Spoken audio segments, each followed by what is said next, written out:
which comes from Stephen Dunn. Stephen, evening. Good evening, panel. Does the panel believe that supporters of independence should accept that with this new political landscape, hope for another democratic vote for an independent Scotland is all but gone? Thank you, Stephen. March 2023, Ben McPherson. You said, better to go down a gear and take the journey at a reasonably safe speed than to crash trying to rush things. Is that what happened last Thursday? Did you crash? No, but I do. So that quote you just referenced, that was me expressing my concerns about the proposals that there were for a de facto referendum from some. And you were right, weren't you? I think, look, independence is still supported by around 50% of the population in Scotland. And that is something that is undeniable. The polling's consistent. I think this election does honestly emphasise, though, that achieving constitutional change is really difficult. The SNP is 90 years old this year. The campaign for re-establishing Scottish statehood has been going for around 100 years. So I think we can take huge confidence, those of us who want to realise home rule, more powers, statehood for Scotland, wherever we sit in that spectrum, in that there's a huge amount of higher support for more powers for Scotland, for home rule, for statehood, independence. And we need to somehow, and there's opportunities here, get out of the stalemate that we've been in my view, for too many years, and progress the argument. And there's an opportunity to put a lot of pressure on the UK government in the period ahead as to what powers... MPs. No, with that support for independence being at around 50% consistently, with a Scottish government and a Scottish Parliament where there's majority support for independence, with the fact that the question isn't going away, and particularly generationally, younger people support independence and more powers for the Scottish Parliament and want to see that realised, and that's only going to grow. So the question of Scotland's statehood and more powers for the Scottish Parliament isn't going away as a result of the election. But we do have to think creatively and collaboratively about getting out of the cul-de-sac, getting out of a stalemate and making progress. And to me, the big question is, one, how does Scotland get another referendum if winning a Scottish Parliament election with a majority of MSPs doesn't make the UK government honour democracy and give another referendum? And also, how do we get to a position where we are able to achieve that democratic vote? And to me, we have to keep building the argument for independence so that the political pressure grows and grows and becomes overwhelming, that in order to continue to be respected at an international level and hold any sense of being democratically fair, the pressure on the UK government would become overwhelming. Or you get support from more than 50% of the Scottish people, and they're here tonight, so let's see how that would work. Lady in the glasses there. That was just what I was about to say there. We actually need more than 50%. We need it to push far more than that before we even spend money in taking the independence votes or discussing independence. Maybe we should start with basics. We've got a new government now in Parliament. Let's work with that. Let's get the country better. Let's see things moving forward and not going back the way the previous government did. Let's start building bridges, keep it going and get this country back on track. And not independence. Hang on a second, Ben. I just want to get some more people in here. Gentlemen on the aisle down there. Yes, on you go. Yes. You keep mentioning this mythical 50%. I mean, even in the Indie Ref, you got 37% of the electorate so it's not who a could mythical vote, which is actually only about 3/10 of the Scottish population. The polls are not counting the don't knows in your 50%. So you have in no way demonstrated, as Sturgeon said after the Indie Ref, this continued support for independence. I mean, at the moment, you know, Scotland has the government that Scotland voted for. That's the first thing that's been here for a while. So should we not give it a chance and see what's going to happen? OK, hang on a second. I'll just hear from the lady on the front row down here in the blue jacket. Yes, on you go. I was born in Maryhill in 1937, and I came back to Maryhill in the last couple of years, and you know what? Nothing's changed. It's exactly the same. And Labour were in for a long time, and the SNP, and I don't see any change. And one of this lady, Pam, was saying, why are people, 40% of people not voting, especially in Maryhill? Because they have no hope. Nothing has changed, whether it's SNP or Labour. Thank you. Nicola McEwen, this result we saw last Thursday, is that likely to be repeated in 2026? In the Holyrood elections in 2026? Not necessarily. I mean, I think, I have to say, I am a bit worried about the idea of the campaign for the Scottish elections starting now, because if this is all going to be about party competition, then that is rather going to make it harder to have that cooperative working that everybody here has been looking for and searching for. So you need some breathing space. I think you do need some breathing. I think you need to, in my idealistic world, you need to park some of the sort of party political stuff in order to try to tackle some of the really big policy challenges that people have been facing. And that requires cooperation, not just competition. So that does worry me a wee bit. I do think, though, that the election result does mark the end of a period that began in the run-up to the independence referendum, and where we've had a decade of politics has been dominated by the independence issue. I think we are at the end of that, but you're right. Independence remains high historically in terms of public opinion. It is that we used to talk about the Scottish Parliament as being the settled will of the Scottish people. That was John Smith's famous phrase.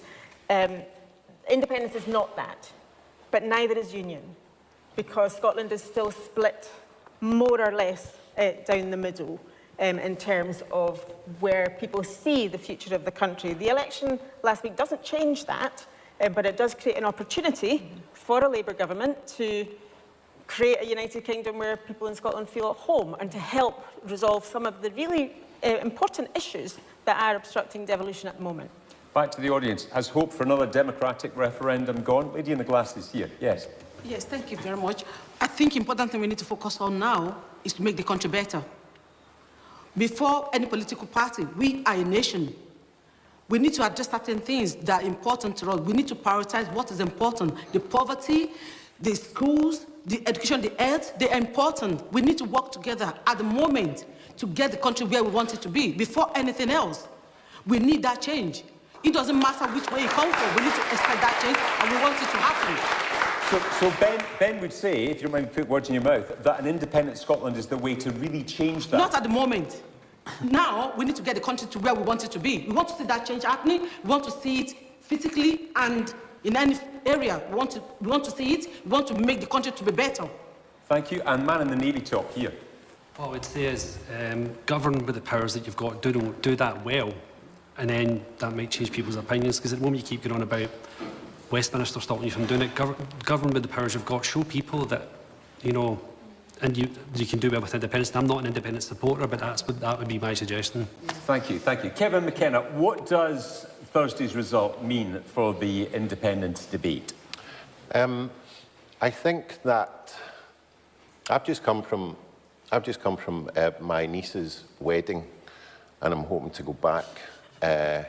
And if we get a move on. Congratulations, Claire Louise and Jamie. I'll join you later. That'll explain the shoes. So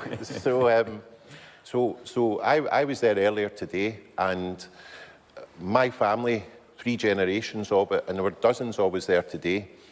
We come from a traditional Labour family, have voted Labour for generations. All the good things that have happened with our family and to this city and this country have happened because of the Labour Party, and I will always have that residual heart for the Labour Party. Every social improvement that ordinary working people have benefited from in this country, in Scotland, has come from the Labour Party.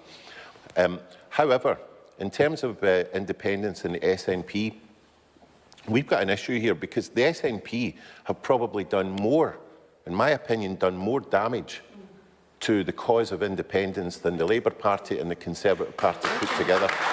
Now, OK, that's impossible to quantify, but again, I have to go back to my, OK, sorry for using this phrase, lived experience on the doorsteps with all manner of candidates over the last 6 weeks. And this was coming up consistently. This was hardened pro-SNP supporters utterly sickened with their party, their alliance with the Greens, the trans ideology, the fact that they don't have a policy, or they're shilly-shallying over North Sea oil.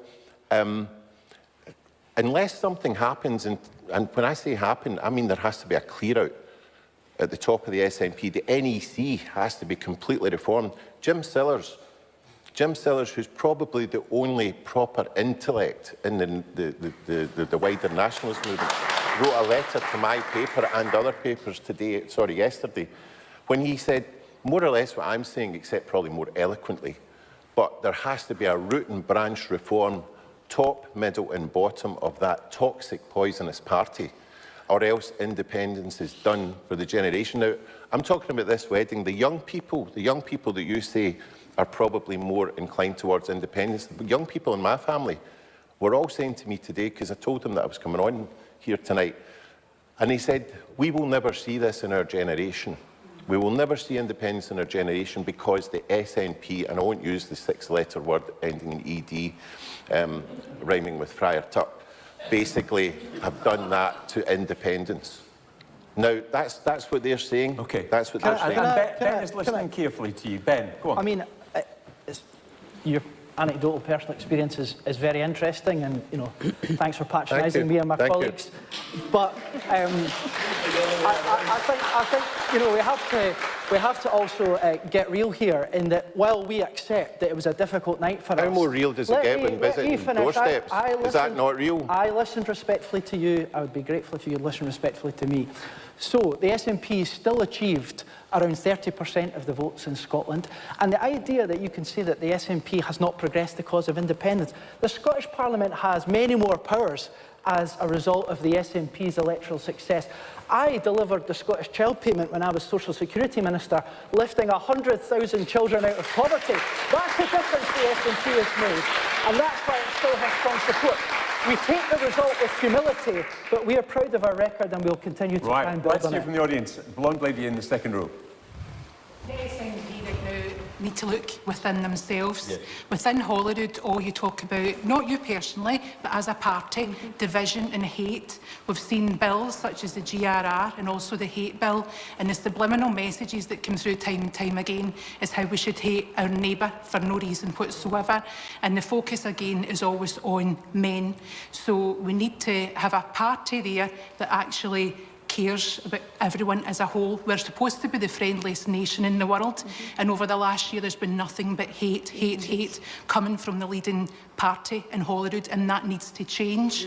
Mr Swinney doesn't even know. He stumbled last week when he was asked how many genders there are, which is a very straightforward question based on the bills that have came forward. So it's time to look within yourselves as a party, pull your socks up and get on with it, and be a party that people can rely on. Okay, thank you. Pam Duncan-Glancy, where does the debate over independence go as a result of last Thursday's vote?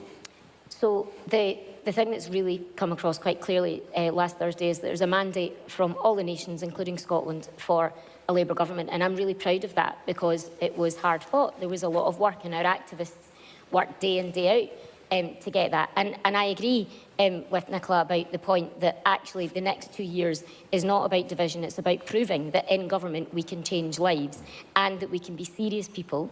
And I think we've already shown that when you see the work that's already come out of government so far, when we see the calls that Business and Trade Secretary Johnny Reynolds has made this afternoon to look at crowding investment. That's not the question. The question is about independence. So, has independence gone away as a result of last Thursday's vote? I don't think people's opinions will have hugely changed since last Thursday. But what I will say is that people have looked to reset. They've been desperate, and I'll say change again, I'm afraid. They've been desperate for change, and one of the things they thought was the fastest way was to run away as quickly as they possibly could from the toxicity and the chaos of 14 years of the Tory government we've just had. My view is the answer to that is a Labour government, and that's what I think we'll see, and that's what I think will mean that people will see the real change happening in their lives that can happen under a Labour government. Kevin McKenna made the point about the huge social change that's been made under a Labour government. A Labour government lifted 1 million children out of poverty. There are 30,000 children more in poverty now in Scotland than when the SNP came to power. And we're about to change workers' rights, the biggest change in workers' rights for a generation. That's the change that a Labour government can bring, and I think that will give the hope that people need. And imagine if the Scottish Parliament had had control over employment law, we could have made a difference. All right, well, let me hear from more people in the audience. Lady right in the middle has had her hand up for ages. Yes, on you go. Firstly, I agree with Kevin, mostly what Kevin McKenna said.